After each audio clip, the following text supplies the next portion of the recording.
Good morning, everyone, and welcome to the latest installment of the STARS SOBA Lab, where we learn, aspire, and build our businesses.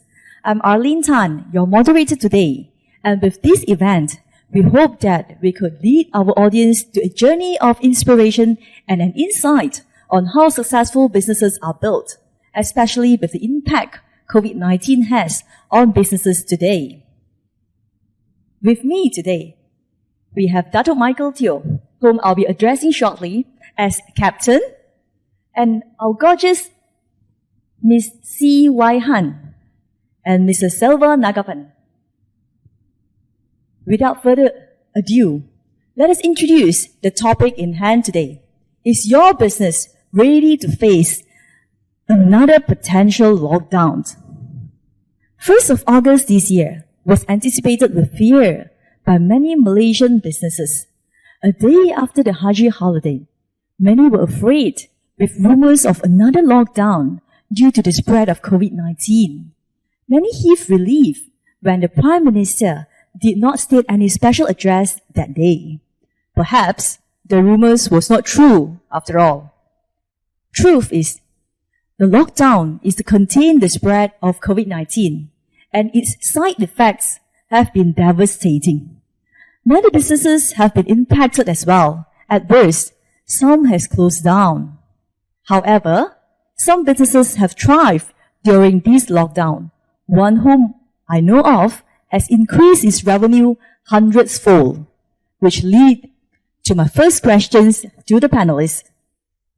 How has the earlier lockdown impacted your business? And prior to this MCO, did you try to MCO-proof your business? Or did you foresee the impact that the MCO will bring on your business? As they say in Star Trek, the next generation. A penny for your thoughts, Captain? Hi, good morning, everyone. Directly answer you whether MCO has impacted my business. Of course, yes. If I have ever tried to MCO-proof my business, also yes. The reason is, of course, we've been impacted by the world financial crisis back in 2008, where in the logistics industry, world financial crisis means business slowdown. We go into technical recession and whatnot. So basically, during that year, I still remember we had our sales dropped by 30%, and then we did a transformation on 2008 quickly.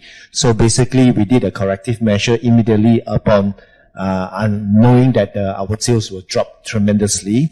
That impacted our P&L as well. So we did a transformation. We came up with a new vision for the company. So the important thing is because throughout that time, 10 years before that, we had been depending on automotive logistics, where automotive sales has grown up tremendously, and it represents about 95% of our total sales revenue, whereas 5% are non-automotive, or we call it essential items during that time. So when we came up with the transformation, we came up with a vision 60-40. 60% of our sales should remain in automotive, 40% should be in non-auto side. Okay, non-auto side consists of fast-moving consumer goods, F&B, logistics, and also a bit of education and whatnot that we are already venturing into. But that is not enough time for us really to catch up with that sales. Although we already have about 40% now. And then when COVID-19 was triggered, so that was like a test to our vision 60-40. Actually, we found that the month of April have impacted our P&L. So then we went into red. So that means my circuit breaker was not good enough.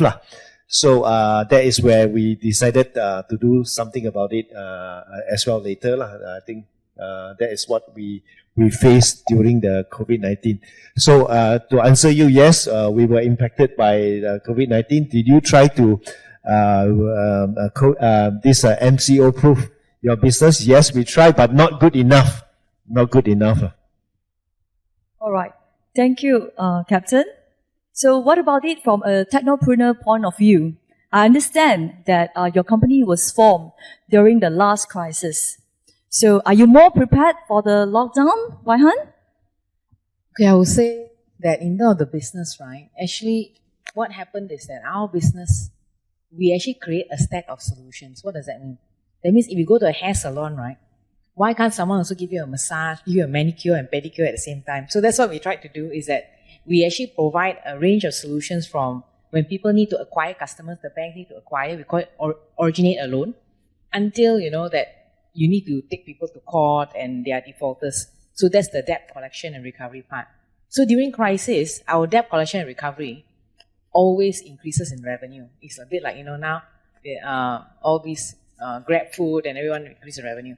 But during the boom times, that's when actually our loan origination, customer acquisition increase in revenue.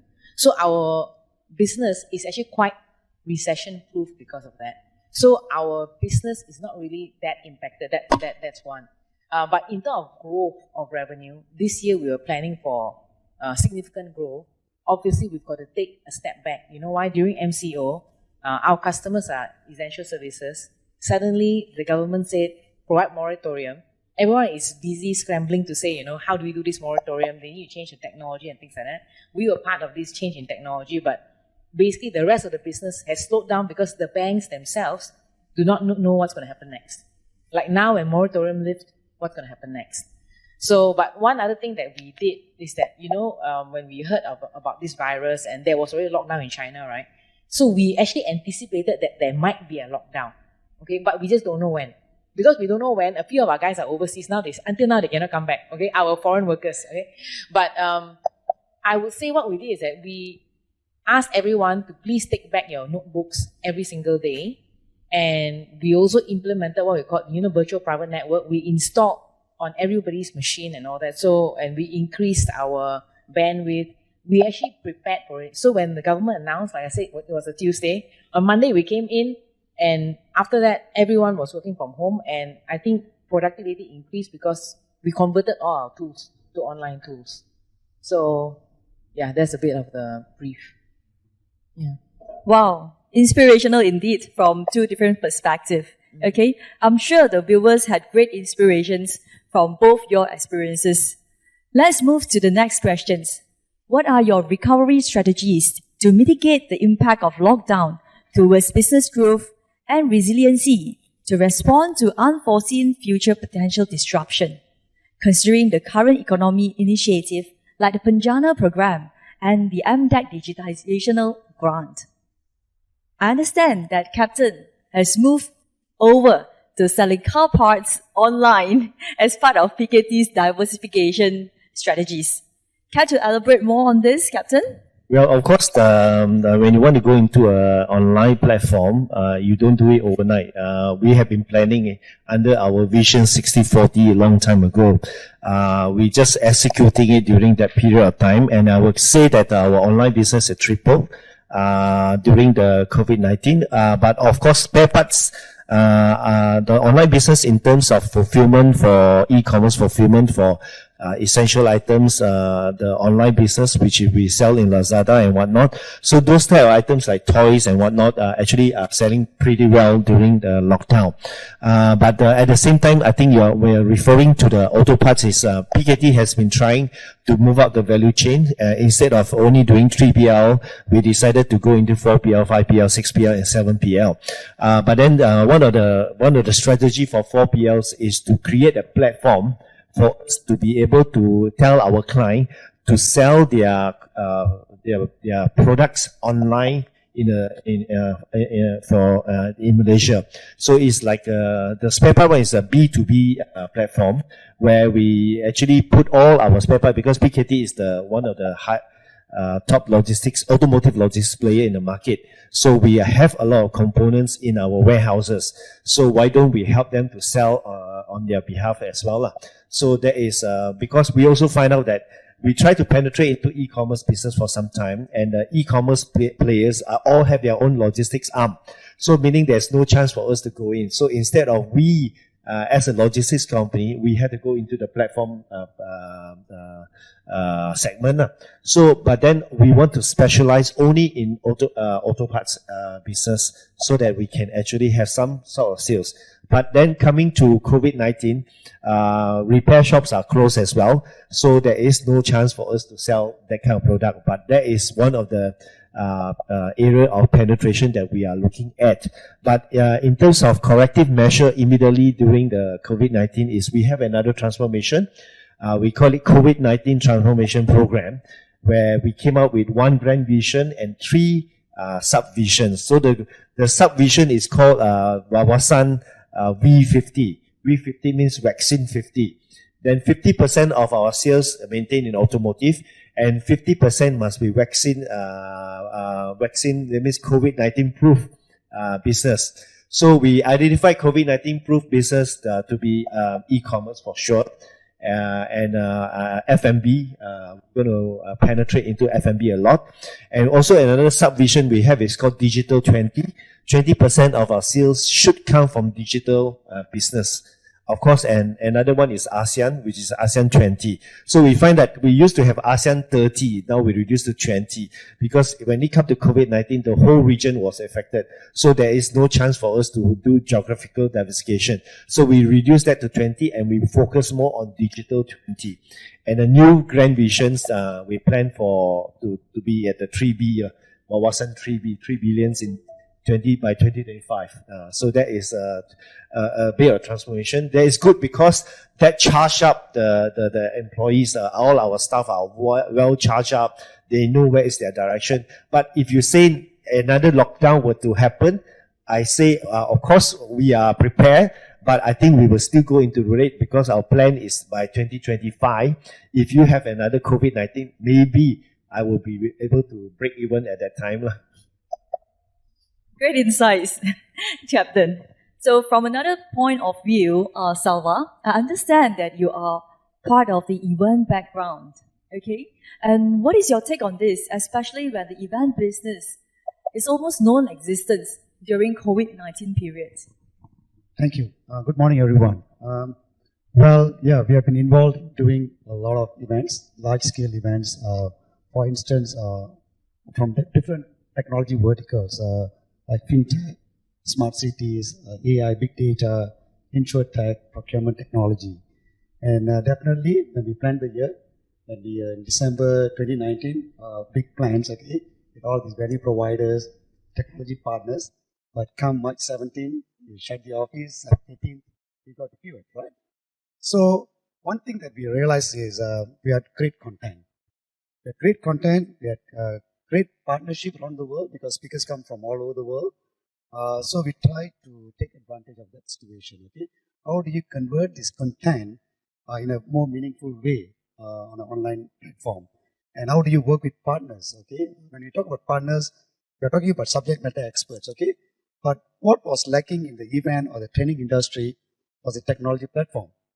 Okay, it is not because we don't want to get into it, but it's because the audience were not ready for it. Right? If I ask you to come for an event to a hotel, you'll be more than happy to come. If I ask you to come to your room and sit down and look at a Zoom, you probably think twice about it, right? And from a revenue perspective, how much can I charge if I go online? Okay, so we are trying to collect all this content.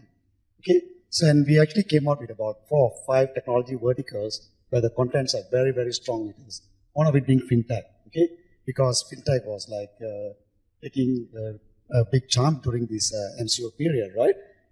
Smart cities was trying to capture a lot of data, AI. So we're trying to capture on the expertise that we have in that area and bring the content online. So that worked out well. But even prior to that, if you really look at it, when you do training, Dato is involved a lot in big-time entrepreneurship programs as well. We used to do a lot of pre and post assessment online. Okay, now the idea is to bring the intervention in between online, okay? And how to give that experience, because every day you're being slapped by Zoom, left, right, and center, okay? So do you want to sit into another session? So we are trying a lot of model. One of it is, of course, a hybrid model. We are going back to the face-to-face in a very short period of time, as soon as September. I've spoken to 3 or 4 very SOP-friendly venues, okay? And they are very, very accommodative to our requests. And of course, all the 3 parties are working together, the technology platform, the event guys, the subject matter expert, plus the venue, okay?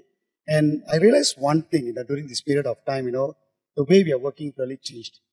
Okay, they are trying to simplify every step for us to make it easier for us, to make it more affordable. And in fact, the training providers, it used to be a very big competition about this among this group, but now they have come together to form consortium, okay, to tackle the technology problem that they are facing. So I guess those are the silver lining that I'm seeing in this situation, right? Well, we prepared not earlier, but now I think by default we are prepared, right? We've gone through this for 6 months, and the government grants, people like MDAC, MAICCI, have come out with a lot of grants, okay, for upskilling, reskilling, human capital building. I think as a nation, I think we've got to really take advantage of this because they are pumping in a lot of money into it, especially our Panjana program. It's a great platform for everyone who are doing business, not only business, we're also talking about gig economy, they're talking about B40, they're talking about SME, they're talking about school leavers, okay, because this is a period of time where you get all these SPM school leavers coming in, okay.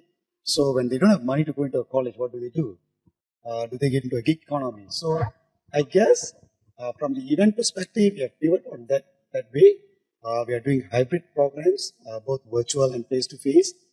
We are taking strong content to get it online. And of course, another advantage that we have now is it's online. So I don't only get my delegates from Malaysia, I get my delegates from all over the world. Okay? And my speakers, I don't only have limitation to fly speakers from Australia or this region. I can get the best of speakers from US, from UK, so everywhere. So that's the advantage that we have now. Fine, I'm excited. Thank you for sharing, Selva.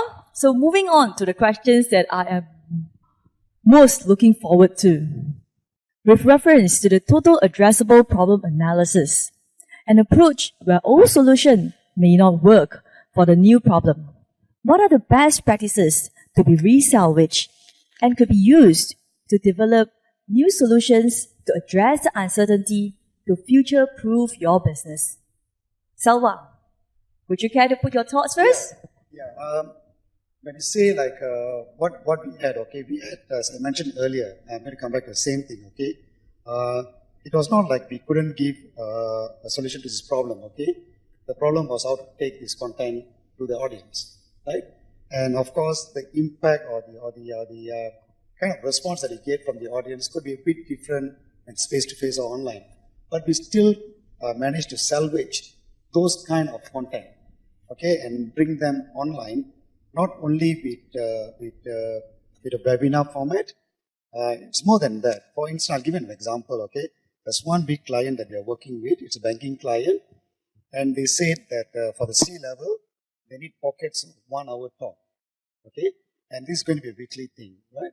So right from finance, from customer service, the whole works, leadership, entrepreneurship, because you see a lot of, not entrepreneurs, but entrepreneurs are born out of this situation, right? You want to instill that entrepreneurship in your employee. So how do you do that, right? So that they take more ownership, more responsibility, took more accountability. So what we did was we salvaged this through the content that we had, number one. Number two, through the subject matter expert that we have gathered over the past 21 years. Because these are speakers who have actually evolved as well. Not only that we became more digitalized, they became more digital as well. So these speakers are more than willing to share their thoughts. So we could salvage those kind of things to put in a better perspective now to deliver to the audience. Thank you for sharing, Selva. Waihan, you have been quiet all this while. Would you like to share your thoughts with us? Yeah, I was trying to give the 2 boys some time to speak. Okay, okay. I would say that that now the world has changed. One of the first few things, of course, like my father, right? Last time, if I'm sick, I have to tell everybody that I'm sick, right? Now I just need to post on Facebook that I'm sick, and suddenly he said, "Oh, you're sick, is it? Are you okay?" and all that, So, and also recently he was telling me, can I transfer money for him because he doesn't want to go into the bank branch. I said, just use internet banking. So you realize that everyone is actually changing. And even now, we are talking about, let's say, Zoom and all that, that everyone is familiar with Zoom. Last time, they're actually very worried of Skype and Zoom. So, but what has been happening now is that a lot of people are going to what is called marketplace. Last time you say go pasar malam and all that, right? But the marketplace is always for all your essential food items and maybe, I don't know about automotive parts. So what we are doing now is that for financing product, we are helping people like, hey, can you actually buy a car online? Okay, and it's not easy because there's all this compliance, and if you're going to drive home a 200,000 ringgit car, am I just going to trust who you are? And what we are doing is that we are taking this offline experience and making it online. So which means that your credit worthiness check, who you are, facial recognition, and match with your IC, just like Facebook can do it so well. So we are actually doing all those things, including things like web conferencing. You want to talk to the customer, they don't need to actually come to the branch in order for you to sell a financial product. When you talk about marketplace, what we have done, for example, you want to buy a house, developers can actually look at what are the houses that you have and you can buy online. So these are some of the experiences that I think now need to change. And you talk about resalvage and repurposing. Is repurposing your current experience to an online experience. And I think this is the only way that companies can survive. They now need to think of, how can I survive in another lockdown? The answer is very easy. How can I go online? Oh yeah, before that, another thing I realized, you see, like now, my house, when during MCO, I have like parcels almost every day. So it's like this online thing is like, everyone is going nuts over it. Yeah. You want to say something? I just want to say, when everyone is talking about V curve, U curve, and L curve, we are talking about learning curve. That's the most important thing during this period, I think. So it's a very stiff curve, but it's a learning curve. Nice learning curve, yeah. Anything to share, Dato? Okay, thank you for the sharing. So, I'll come to the million-dollar questions that everyone is waiting for. If there is a future potential lockdown, which business aspects should be prioritized when their business is affected by the lockdown? And how should they manage it when facing downfall? There are intervention strategies SMEs should prioritize as well post-COVID-19. Do we still rely on government handouts or bank moratoriums? Captain? Well, the first things that you have to take into consideration immediately after another lockdown were to happen, maybe not immediately now, maybe another 5 to 10 years' time. First is cash flow. All right, you have to be careful about your cash flow. So that is why now you agree when your elderly, your father, your mother say save for the rainy days. So you need to save a little bit of money for the rainy days, which is true now. And also now I think employees are more acceptable when you tell them about salary cut rather than last time with salary cut is just a big thingy, So salary cut or salary deferment. So there is two methods that I have given advice to some of the entrepreneurs. First, talk about your cash flow. How much money do you have? How long you can sustain? Go and talk to the bank immediately to talk about your deferment or moratorium of your not really moratorium. Moratorium is requested by the government, but then talk about how you can actually defer your payments for your financings. So the banks are hit there to make sure that they safeguard their loan to you. So they also don't want you to go bankrupt. So if you go and see them in the future, like those who cannot survive after October, so go and see the bank now and tell them about you need to actually extend the deferment of the financing to a bit longer period. So now don't wait until the government make the decision to give a moratorium for the deferment of financing. So go and see the bank and see how long you can defer the financing, and then your own cash, and then talk about your internal cash flow. How much salary are you paying? If you're going to do a salary cut and address the employee, tell them what is going on, so that they actually, instead of losing a job, they still have their job. But you can cut maybe like 20 or 30%, depending on what type of cash flow that you have at that time. So take care of the cash flow, make your own effort to talk to the bank about your cash flow position, and then try to sustain as long as possible lah. For me, I knew that under this COVID-19 period, when some of the bank have given, government have given the SRF financing of 1 million at 3.5%, which is great. So you can look into 1 million, but then again, talk about your monthly expenses to reduce it so that you can sustain as long as possible during the recession time.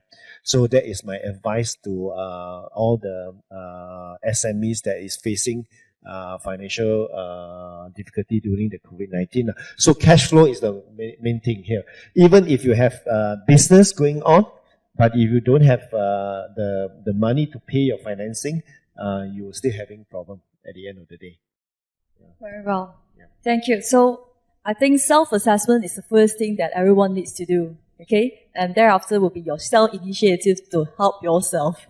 Right? So what about you, Selva? Yeah, probably I'm going to wear my MAICCI cap now and talk on behalf of my members. Okay, so we have been having a lot of engagement, of course, virtually with all our members. And one of the biggest thing that we wanted to know, what are they looking forward for? You know, you've got the funding now. What's next? Okay, and in most cases, we saw that they were looking at market access. Okay, give me the market access. Okay. Money alone is not going to help me to combat the situation. I need market access. I need to be connected, you know. So those were the biggest findings that we found from these guys, okay? And of course, like what Dato mentioned, cash flow. Especially SMEs, we are a bit more nimble, but still, I think, you know, if you don't manage your cash flow, that's a live wire. You cut that wire, that's it, you know, it's finished, right? So the members are coming together now. We see a lot of synergy among the members now. Especially when you're talking about chambers, you know, like now it's a time that we feel that, in fact, on this Saturday, one of the things that we want to do is to reach out to the members about what's happening with the grants from the government. There are a lot of money out there from the government, but are we ready to grab that? Are we ready? Because one of the biggest statement that the members always make is, you know, I didn't get it, but did you put in the right application? So come this Saturday, we have got a program called Rakan Micro, but it's not only Rakan Micro, it's for SMEs as well. So we are trying to reach out to these people and say, hey, look here, and it's a face-to-face event with the complete SOP in place. And we are trying to reach out to the members to say that, hey, look here guys, you know, there's a way to manage and be prepared if there's a potential lockdown, okay? I think we have been conditioned by default to face that, and we want to cascade it down to our members. Yeah. So as a business, yeah, same thing. You know, cash flow is something that we have managed pretty well. But of course, we'll never know come 1st October. When we start paying, I think that's when it all starts, right? So we're just waiting, and it's very, very scary when our Prime Minister mentioned that the lockdown is going to cost us around 2 billion a day. So that sounds a bit scary, but I think yeah, a bit more prepared from March 18th. Thank you for sharing, Selva. And a general note to our audience, I urge you to have some interaction, pose some questions to our panelists. I'm sure they will be happy to take it. So finally, from a woman and techie perspective, Wai Han. Actually, I think that everyone, especially SMEs and entrepreneurs, actually need to look at the business model. Just like what you are doing, you know, talking about 60-40, 50-50 and all that. Number one, like you said, now is not the time maybe to put all eggs into one basket, and you need to think at what will be future-proof in terms of revenue streams. Okay, the other thing about business model is like what we do is that we don't just focus on customer. You can look at customer as customer lifetime value. That means that it's not just a one-time purchase they want to get from a customer. How can you actually get recurring revenue? And during this time when even like our banks and our customers, they are also impacted, we will actually think of, if I can offer you something and an enhancement, and this can increase your revenue. We actually thought of things like, for example, now the salespeople are not going to meet their customers. So we are offering something like, hey, maybe we can give you a virtual box where it's a secure place for you to actually drop your documents. And this will help increase the sales. So that means that we ourselves need to think of how can we generate revenue for everyone. cost cutting is one, but revenue generation is also very important. So the other thing, of course, is that asking people to take pay cuts, because we have other entrepreneur friends, they're also doing that. One of the things you can do is that, okay, in return for taking the pay cut, let's think of a new revenue stream. What can we do if you hit the target later on? Just like some form of deferment. So there is something that they actually look forward to motivate them. That's what I'm thinking of. Actually, what we did is, of course, we took UPA, and then, of course, when you take UPA, you are not allowed to do a salary cut. So we name it as a salary deferment program, VSDP, Voluntary Salary Deferment Program, where we pay them 5% interest for the salary that they save for the company at the moment, the cash flow, where we'll pay them back maybe from January onward with the interest that we owe them. So that is one method. So during the COVID-19 transformation program, I've given the public 3 advice, very easy to remember. First, for cash flow, we call it the 3 genie tips. The genie give you some tips. One is to defer salary or salary cut. Number 2 is get the financing from the bank to loan money to sustain the cash that you needed during that period. And of course, the third one is to defer your financing, the 3 genie tips. And the other one, the 4Ds vaccine of transformation, where you had to do 4 diversification. One is called the risk diversification, digital diversification, geographical diversification, and another diversification I've forgotten already. There are 4 four diversification, the 4Ds of COVID-19 for entrepreneurs. So basically, to make sure your business is recession prone and recession proof, digital diversification, the other one is digital diversification, whether digital, online and offline as well. So that is the 4Ds and 3 genie tips that you need to take into consideration. Thank you, Captain, for sharing. Very good tips for all the audience. I've been queued on the timing of this session. Can I check if there is any questions from the audience? I will be happy to take that. Can I take a question? Can I ask DMT a question? So Sure. if you were to come up with 5th D, which one would it be? I'm here on the spot. 5th D, Original, the 4D. 4D. Do you want the 50? 50. No, I mean the risk diversification, digital diversification, Okay. Product diversification, and geographical diversification. The last So one? last one. You want me to give you one? Okay, give me another one. Maybe market diversification. Market research.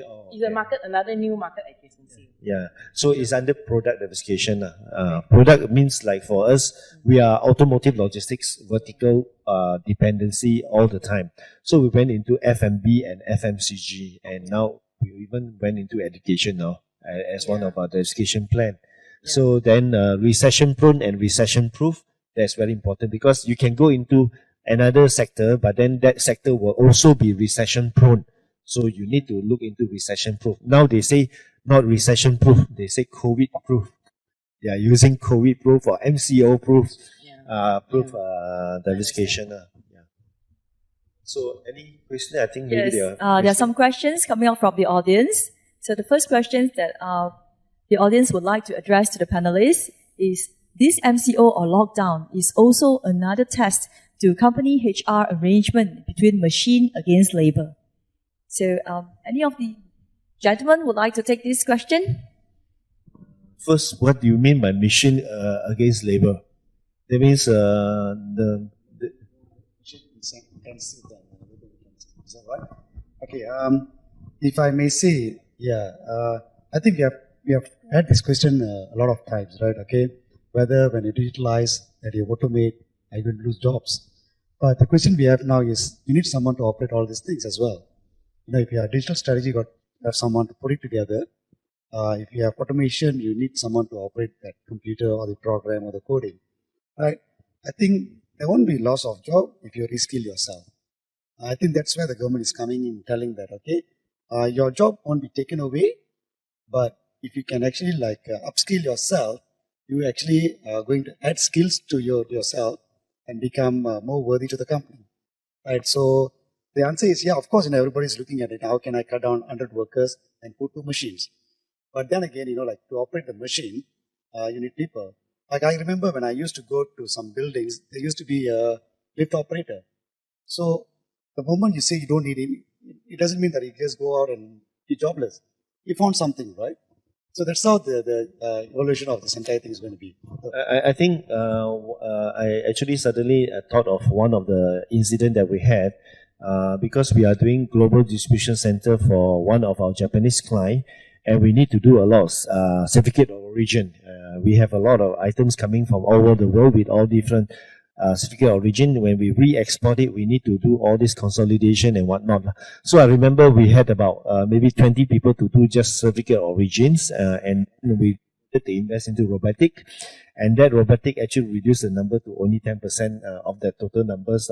So it's true. Well, that is a challenging time. Of course, we cannot, we don't allow them to come back to work, but then we invested into robotic. Yes, robotic will be coming in to take over some of this job. Before MCO, maybe we were a bit reluctant to invest into robotic, which is return on investment maybe another 7 to 10 years. But then again, now we really don't mind to look into it to make sure that we are still in operation during MCO. Because during MCO, a lot of employees refuse to come back to work. Because there is government advice. They say, wow, you are asking me to take risk of coming back to work. So we also have a lot of challenges how to bring people back to work when we are handling essential items. So essential items still ongoing. So we have a bit of challenges. I don't know about you guys. No, I'll tell you, our challenge is even bigger. You know why? Because our banks are essential services. So while most of us at home, a few of our teams are still going to the banks and going to telcos. And they are saying that, don't we care about their lives? So we have to actually figure out a way of ensuring that they are protected. But at the same time, I think for the banks, we actually told them that, can our guys please work from home? I mean, there needs to be a process. We can't just say from day one that, hey, let's just, not bother by anything and not service the clients. And the reason is because essential services still need to go on, And I think that's where the sacrifice of a lot of these people are. We call them the frontliners. Frontliners, yeah. So logistics is also frontliners, We are the one who send food to you guys when you all still need food. You all cannot go out and eat. So logisticians are the one who send delivery of foods. Of course, all the abang, those motorbikes, Grab Food, Panda, and all these things. Really appreciate their services. Yeah. So that's why I might be moving into that direction as well. Very well, thank you. So the next question from the audience is, how can a CEO act more courageous in communicating clarity during crisis to allay fear? This is from our audience, Ralph Will. Sound familiar, but anyway. Okay, so I think the social media, I think most every one of us are on social media as well. So if you don't post negative news, that helps already. So I think I've been that a lot. I addressed the COVID-19 issue positively by not creating fear among all the entrepreneurs that the market is almost like 2008-9 world financial crisis, and that it will take us about 6 months for the I was studying about H1N1 vaccine. It took about 6 months for H1N1 vaccine to come out. So the market also turned around during the second quarter of 2019, where the stock market went up. So I think as a CEO, you should have a bit of a positive outlook. Even though it may take more than 6 months, it takes a year for the rebound, but you need to give people that comfort of positive outlook in the future. I totally agree. Okay, I totally agree with Dato. We have to be very, very transparent. Communication is the key now. First days we're busy with meetings. Nowadays we can sit with them and we can talk to them. So I think that has created a lot of positive note around the office. Yeah, that's from me. Actually, what happened is that during crisis, right, you know, like how the Prime Minister will go and have his talks and all that. So that's the first thing that we did also, is that on Monday itself, we asked all our business unit heads for an emergency meeting. And then we actually talk about the communication, how we're going to communicate. And also we look at the infrastructure, things that is required for them to continue working.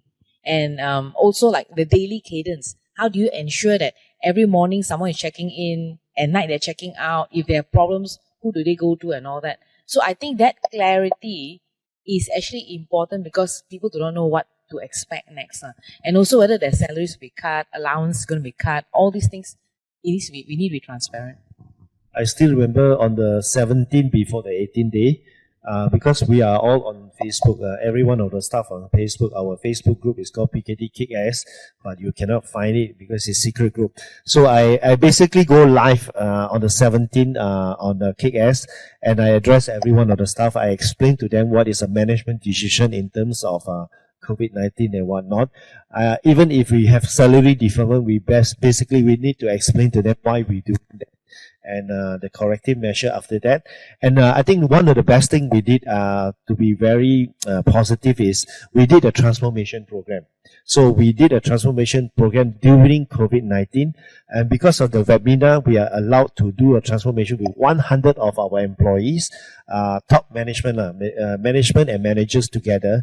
Last time we used to do retreat, that cost money, going to Port Dickson, stay there 3 days, 2 nights and whatnot. This time no need. I say you can wear your pajamas and whatnot. I don't care. You have to be online for only 1 full day. So 100 of them appear in all one screen, you know. And we did a transformation, and we came up with corrective measures. So that means instead of 60-40, 50-50, ASEAN 20, digital 20, and 3Bs. So we feel very good. Everyone was so positive.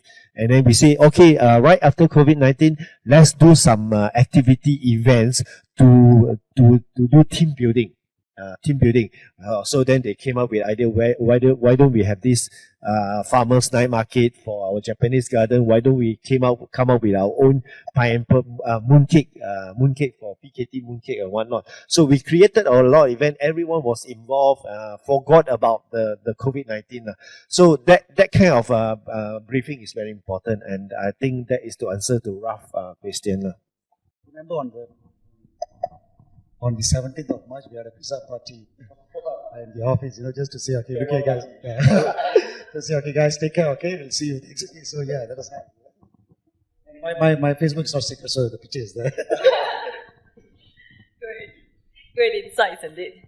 Okay, next questions from our audience, Joanne. The questions go. Modern sectors such as ICT and financial services will probably do better as COVID-19 leads this business to run digitally. How about sectors that depend on face-to-face interaction, such as hospitality, tourism, and hotels, if the second wave of disruption is predicted to happen? How will a second wave affect this business, and how can they ride out this wave? Well, actually, I do have some, under my mentoring program, I do have some entrepreneurs which is in hospitality, travel and tourism, hotels and whatnot. Of course, we've been doing brainstorming about that. Of course, the government tried to help them by allowing the COVID-19, allowing the foreigners that are not foreigners, those who came back from overseas, to be quarantined in the hospital and get some business. Of course, for them, it's very, very tough because they are actually a lot of face-to-face interactions. And tourism, we just do not know how tourism is going to come back. So why don't you focus on local tourism? Because at the moment, government do not allow people to travel out. Then it's best you focus a bit of transformation. Instead of having all your business depending on overseas tour, why don't you have local tours? Follow me, 60-40 vision. 40% local tour, 60% overseas tours, and the digital business as well, and some of the hotels maybe can open up. I saw one hotel actually outsource their cleaning cleaning service. So they have this bunch of people that they employ full time for cleaning, making up the hotel beds and whatnot. They outsource that. Even hotels are outsourcing their F&B as well. So they can look into ways of doing outsourcing. Okay. Right, thank you. Any other takers for this question? No, I want to say something. I think this is where, when crisis happen, crisis actually means danger and opportunity. There is an opportunity there. That's where, number one, you have to think of what I call frugality. That means that actually a lot of times you already have very high cost. What can you do with that cost first? The second thing is, like what DMT is talking about, the transformation. I have a friend who's like selling flowers. Of course, people are not really buying flowers at time. So they're selling cakes and they're actually doing better selling cakes. They found a new business. They found a new business. Yeah. So these are the things that, even like for tourism, hotels and hospitality, I'm sure that they can think of something because they already have capabilities inbuilt. Like you say, cleaning, business, whatever. But it's whether you can brainstorm and say, how can I transform and do something with this capability? It's about pivoting again, right? Pivot the business. And I guess I'll just give you an example of one of my supplier was in the exhibition booth business. Okay, he does a lot of booths, and of course there's no exhibition now. So he came out with his chambers, sanitizing chambers, that's putting around the hotels and the offices, government office, and all those things. So these are like modular structure, right?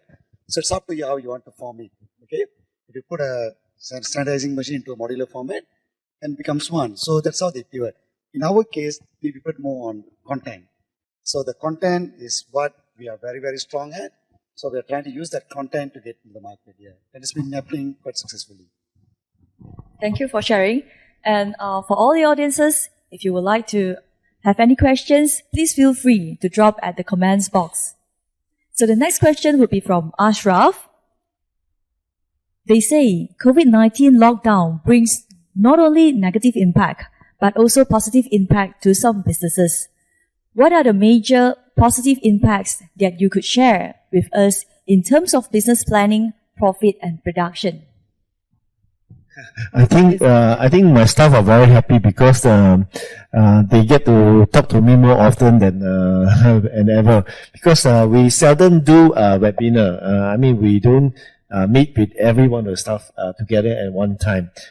So with so many meeting over teleconferencing, we actually had the first time they say, oh, DMT, this is the first time I'm in the same room with you. All right. So I think that is a positive note. Then we noticed that some of the entrepreneurs should notice also that your staff need your presence. They need you to hear what they want to say about your business. So you get a lot of feedbacks during this period of time when you suddenly, instead of only talk to your C levels or director level or GM levels, and now you are able to talk to all the way to the staff at the manager or executive level, and they can give you feedbacks and they feel good about it when you can listen to their feedbacks and then you can reply to their feedbacks. So this is good for motivation and also feedbacks on what do you call that, business planning as well. Okay. In terms of profits, I would say that maybe with I cannot answer that one. I don't know how to answer that one. Business planning, yes. Yeah. Maybe I want to share something about business planning. You see, what happened is that we used to plan for our business beginning of the year, but now you can see that COVID-19 has changed a lot of things. So now we're saying that let's do it quarterly, and we switched to OKR and all that. So it forced us to actually rethink of how we're actually doing our business planning. And I think in terms of profitability, right, now we also have to think of, seriously, what is it that gives us higher profit margin? But the profitability also comes from, sometimes it's the long haul, not the short haul. That means you want to create sustainable business. So now we are offering, some people can't afford a system like ours. We say, okay, we offer you subscription service. Every month you pay us. So we're actually changing the way we recognize our profit.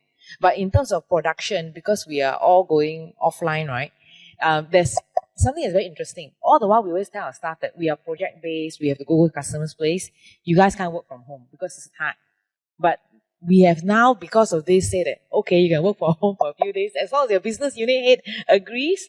So it has changed the way we perceive how we produce. Yeah. One of the most biggest positive impact on business for us, because being an SME, like what Dato mentioned, we sometimes we talk to them, sometimes we don't talk to them. But I realized that in our company, the biggest impact was trust. Okay, right after MCO or during MCO, the trust level went up really very high. Okay, because you're betting on someone working from home, and you don't know whether he's playing with his kids or he's working or what. So I think that trust level really went up a lot, and it was when we came back to work, we saw that the impact of that as well. That has created a lot of positiveness in the office. That's number one. Number two, in terms of our productivity as well. Because we realized that all of us got to work together to bring back the profit and the business. So I think that has contributed very positively. Everybody feels they're a team player. The contribution is huge from each and every one of them. They don't just look after their department. They actually come and tell, hey, look here guys, you can do this. So I think that's the most positive impact that COVID brought to us. Now, the thing about it, my transformation program during COVID-19, that was the most positive things that I feel I have done during COVID-19, and I'm sure some of my staff, after the transformation, when we look at them, they are smiling, they are all feeling very comfortable, they are not scared at all, because why? We are prepared already, that we are moving forward with a very good visions. That is business plan. In terms of profitability, we know which area the essential items will be the future of our business, and also in terms of productivity as well. So during the transformation program, the webinar that we had, that was very meaningful for us. Yeah.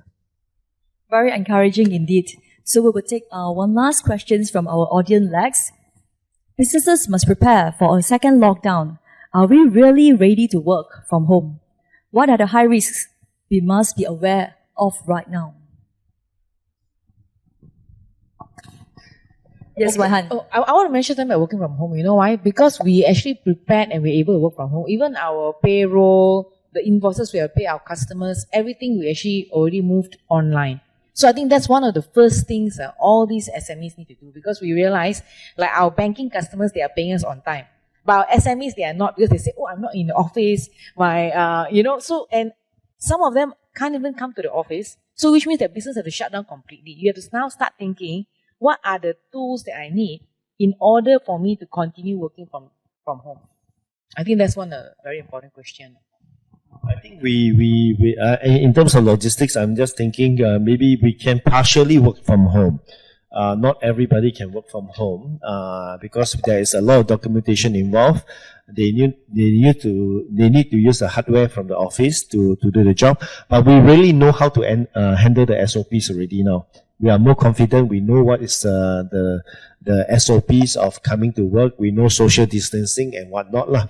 So I think we will not say that we are ready to work from home 100%, because our industry, we can never work from home because we have essential items, and we can say that we can partially work from home, and then if we take into consideration all the SOPs. Thank you, Captain. Yeah, so based on our first experience from working from home, we are ready to work from home. And for a service industry, I think it's a lot more easier compared to what you actually mentioned. But I'm not very sure whether my wife is ready for me to work from home or not. That's the risk. I heard in China, after their lockdown, a lot of divorces. That is very true, yes. No, the thing is that the employer must understand, if you tell them to work from home, you have to understand when there are babies around when we are doing webinar, you understand because you have to babysit already, right? I noticed when they have to work from home, there's children also at home, right? Because the school also closed. So then that will be one of their challenges for us. We are not used to that job lah. That is quite a difficult job. At the same time, you need to cook as well, because your wife say, "Hey, your turn already, ma. You have to be fair." Oh dear. So we prefer to go back face to face and work lah. So Arlene, I think one last thing I want to say is that we actually did an employee survey, and I think a lot of people can do this. Very easy to do an employee survey, whether they feel more productive or not. and why they are not and all that. And then we ask each business unit head to address it.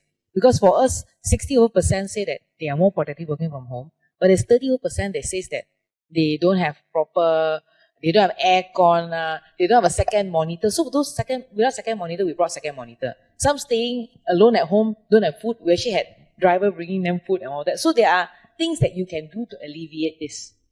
I have staff begging to come back to work. Yeah. There are people that says that they have to come back to work. I have staff begging. Even when we're not ready, they already said they came already. Then we say, hey, I'm not open yet. Staff, Dato, but we have got delegates who are coming telling that please have conference face to face. We want to come. Yeah. Okay. So I've been queued for the timing of the session. So that is all for now for our panelists of the first session. Do stay tuned for more thoughts and advices from our next set of panelists. It has been a great pleasure to meet all of you. I would like to thank Captain Waihan as well as Selva to make time with us today. We will break for 5 minutes and we will come back for the next session. See you. Okay, ladies and gentlemen, we hope you have gained useful insights and thank you for the questions. A huge thank you to Dato MAICCI, C.Y. Han, Selva Nagappan, and Arlene Tan for such a great and meaningful discussion. Coming up next is the SOBA success stories by past SOBA winners, Secret Recipe Group, Juris Manufacturing Sdn Bhd, and Hata Maintenance Sdn Bhd will be joining us to share their success stories. So, ladies and gentlemen, the panels are getting ready. We will be back in 5 minutes, so please stay tuned.